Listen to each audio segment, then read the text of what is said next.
am honored to share my story of faith, family, and American freedom. As the daughter of Cuban immigrants, my story began in 1959, before I was born, when my parents' dreams of a prosperous life became a nightmare. Chaos spread quickly when Fidel Castro took control of Cuba. The government confiscated private property, stealing people's homes, farms, and businesses. For my parents, the difficult decision to flee communist Cuba came when the Castro regime abolished religious freedom. Fellow Americans, the fabric of our nation is in peril. Daily, the radical left systematically chisels away at the freedoms we cherish.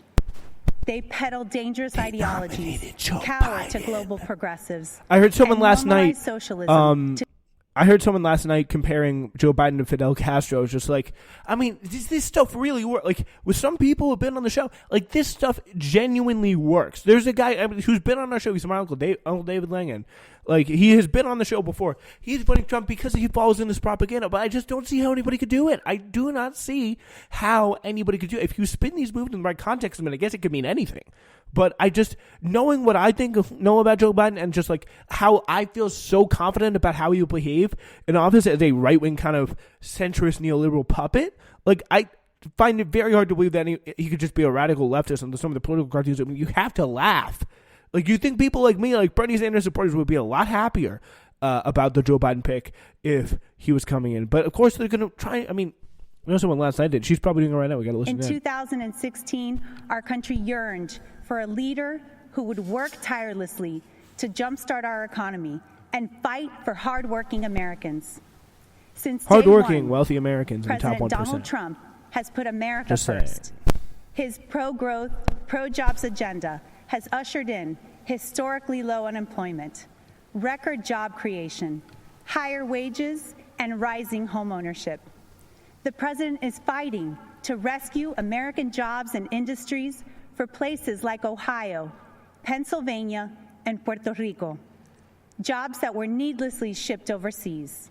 He's defended our religious freedom. I think he's had a pretty mixed record on that. Like Colombia, I mean, I'm sure there's been like a few jobs he did, but I've read stories. I definitely know I've read stories about like Venezuela, where that's been over exaggerated. Cuba, China, and Nicaragua.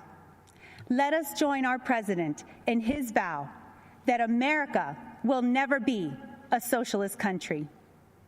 Supporting our president requires action. Join me tonight and but again, you can't do that very effectively with Joe Biden. 22. You just can't. We must continue to support very hard, in my our opinion. commander-in-chief, who has a bold agenda that safeguards the rights and freedoms protected under our Constitution. Today, more than ever, that means supporting our men and women in law enforcement and our heroes in uniform. It means fighting to provide the best quality education by empowering parents and preserving school choice.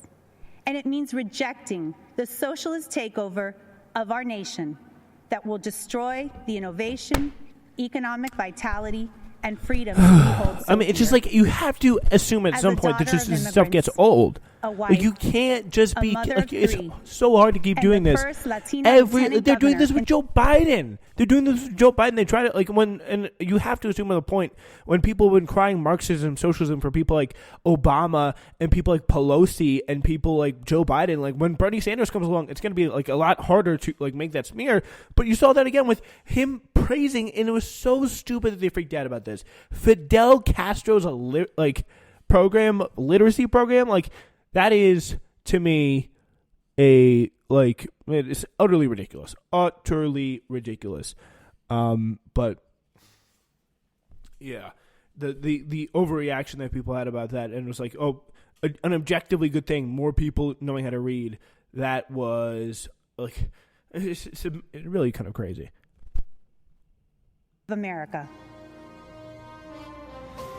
Oh, my God, her face looks horrifying. It's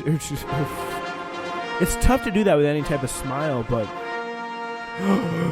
ladies and gentlemen, the President of the United States. He's coming. They're giving him a salute. He's walking down the red carpet in the White House. Up to the speech from India.